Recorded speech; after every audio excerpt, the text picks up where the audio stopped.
to the Infinite Blueprint channel or not. So in this video, I'm gonna say what are the checklists you need to apply, checklists you need to see before applying for a job. Um, Coming to the header. Header is main part of the resume where you need to check the what are the positions you are applying for and what you have mentioned in the header part. So based on the header part, your responses or your selection of resume will be depend on. Mostly the first header thing you need to keep is your name. Name should be in capital letter, the complete full name, which is verified with the Aadhaar card or anything. And the next one is job title, what you're applying for. Suppose associate software engineer, software engineer. So based on the job description you're applying for, you need to keep that the first uh, name is software engineer. And next, what is the software engineer? You basically focus on the technical skills like Java, Python, and the projects you made between the frameworks like React, Node.js, and some like this. Like this, you need to keep in the header section so that the interviewer or the resume checker a resume analyzer will get up to know what you're applying for and what the specific languages you have known in the header section. Most preferably, the name should be in capital letters. Priya, Priya, Priya. And next, the uh, initial name or something you need to keep like this. And after that, there should be a header like what your job you're applying for, what are the languages you have known in this format. Coming to the professional summary, it describes about your internships, any competitions or participations like hackathons. What is your experience, like internship experiences? What are the projects you have done? What is your goal right now? Software development or full stack development, front end development. Based on that, you need to give the professional summary. Coming to the technical skills, mostly focus on what the job description is. Job description, they give a lot number of skills in it, but you should know what are the skills you have. For suppose if you have a Java full stack skill. In that Java full stack skill, main language is Java. Next, the frameworks like Spring, Hibernate, and the front-end development like React, and the deployment tools what you used, and the different tools like Git and GitHub. Mostly the technical skills you need to add is what you know. What you know, you need to add that skills. If not, if you have selected for the interviews and all, the interviewer would ask complete skills what you have mentioned in the technical skills. That's why when the job description is given, you need to cross check what are your technical skills and the job description skills and match those skills and then add into your resume.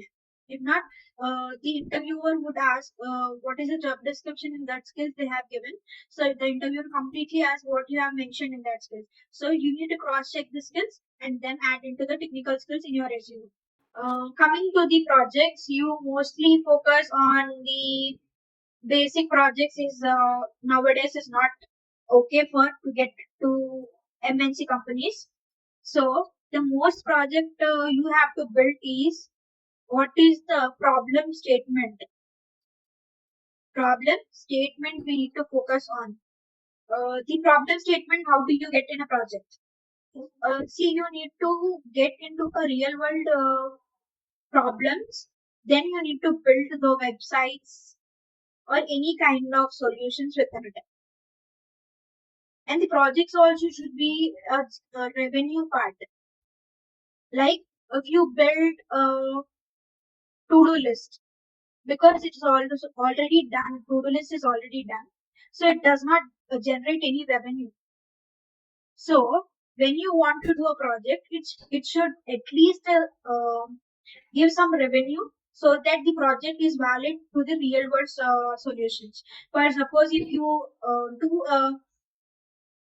do organic farming products. For suppose you want chana or dal, anything which is organic, you give some rate to it, and with that, when you do a website, you get a GST rate. So it is a marketing project.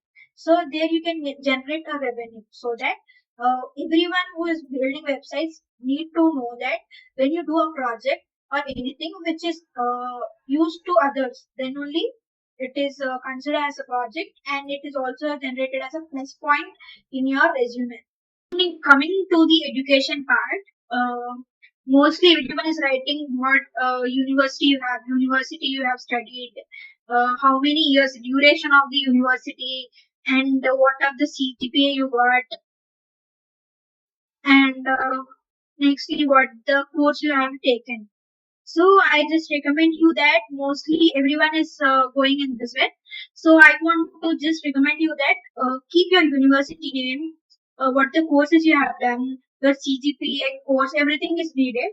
But in down, you need to see what are the specifications you have learned in the 4 years, like OS, CN Computer Network, DBMS, next then OS, CN, DBMS, system design, DSA, like that. Any technical skills if you mention, so that the education qualification list you will be improved better. So it will be different from the others. So I would recommend you to keep the in education list. You also keep the technical skills what you have learned in the education durations, and also the intermediate. Mostly intermediate what you have MPC or BPC. So what you do is in intermediate you keep what is your highest qualification, like you're interested in maths, keep mathematics. What you have learned in the mathematics, you keep that. Physics you have learned. So physics, what are the favorite subjects and favorite concepts you have known, keep that. In the chemistry, you also keep what you have done in chemistry. So most in software field, they will focus on math. So you just keep mathematics in which domains or which concepts you have known, keep that in the intermediate. In the 10th standard, you keep a particular subject which you like English, communication skills, you add in it. Certificates or certifications. The main concept of the certificates are like they give a particular courses, recorded courses. You're just going to do it and then you get a certificate in it. But coming to the certifications is a practical experience where you will learn the company sourced company source courses where you can get the software industry experiences. Where certificates, coming to the certificates, some are paid, some are free and all. And certifications, coming to the certifications, are some are paid, which is high value certifications, high value certifications, which adds your resume. And also you have the like AWS certificate, Spring Boot certificate, which are some free. So you can add in that resume when you doesn't have the budget about certifications.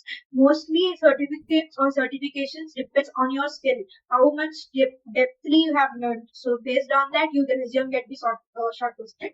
But better to add one or two for the references or when the interviewer asks what you have done. So you can say that I have done the certificates or certifications in this domain. Miss out in the resume, because mostly how much we create the resume, we gonna miss some one or two concepts in the resume. But suppose you email ID should not be miss out in the resume, LinkedIn profile, GitHub profile, and the phone number of your mobile number which you use regularly, and the portfolio if portfolio if you have it. So it is not mandatory, but nowadays it is also mandatory portfolio. And also for some companies they are going to ask for For some companies, they're going to ask cover letter also, and the different kinds of verification details like your ID card and Aadhaar card and the PAN card.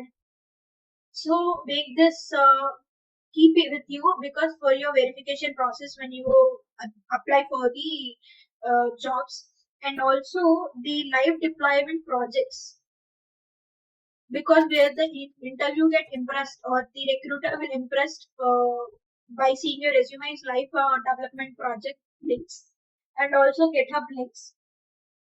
It is mandatory. And also when recruiter wants to see your technical skills, he or she will go to know, look into Git code profiles, hacker rank profiles, code forces profiles. So make sure you have this three in you with you in your resume, so that the recruiter will get into you. So mostly lead code is used by everyone. So at least you solve 250 plus problems in the DSA so that you can get into IT roles.